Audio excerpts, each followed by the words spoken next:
आपने बांग्लादेश के अंदर हुए अत्याचार को देखा होगा।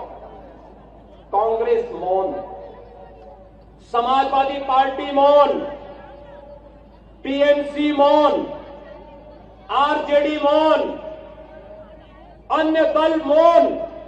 केवल भारतीय जनता पार्टी ने कहा था कि बांग्लादेश के हिंदुओं पे अत्याचार नहीं होना चाहिए। ये बांग्लादेश में हिंदू कौन है?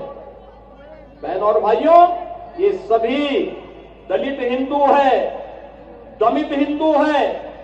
ये वहां पर रह गए हैं, लगातार उनकी संख्या कम हो रही है, लेकिन चूंकि वह पीड़ित हिंदू इनका वोट बैंक नहीं है, इसलिए उसके पक्ष में लोग आवाज नहीं उठाएंगे, उसके लिए नहीं बोलेंगे।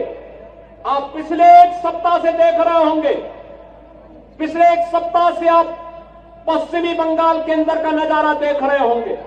पश्चिमी बंगाल के अंदर कैसे गरीबों को, दलित हिंदुओं को कैसे दंगों का शिकार बनाया जा रहा है।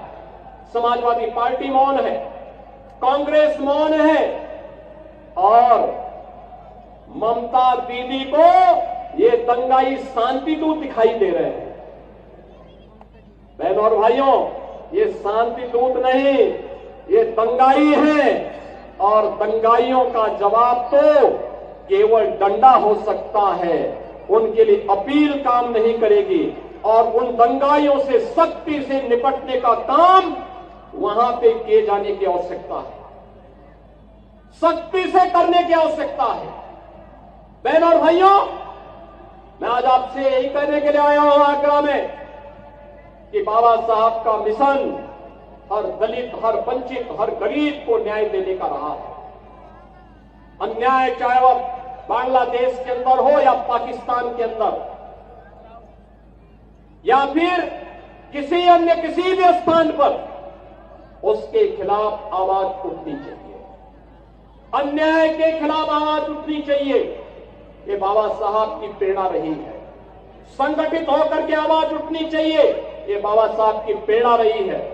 और उसी प्रेरणा के लिए आज आप सबका आह्वान करने के लिए मैं आपके बीच आया हूं। सरकार आपके साथ होगी, आपके सुख दुख में डबल इंजन की सरकार सहभागी बनेगी।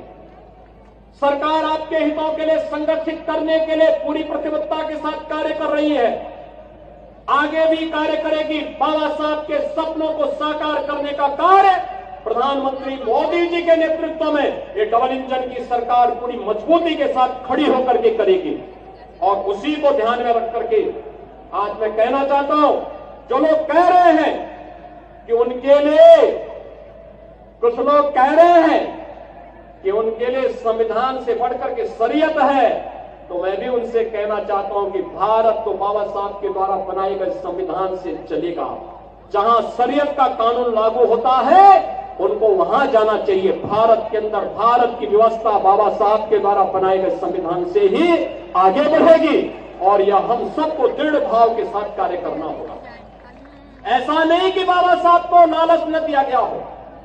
याद करिए, जब हैदराबाद के निजाम ने बाबा साहब को लालच देने का काम किया था, और वहां पर उनके रजाकारों ने वहां के दलितों पर, वहां के दमितों पर, वहां के हिंदुओं पर अत्याचार करना प्रारंभ किया था, तब बाबा साहब ने बहुत स्पष्टता के साथ हैदराबाद रियासत से जुड़े हुए सभी दलितों को, वंचितों को और हिंदुओं को पत्र लिखा था, और उनका आह्वान किया था कि किसी भी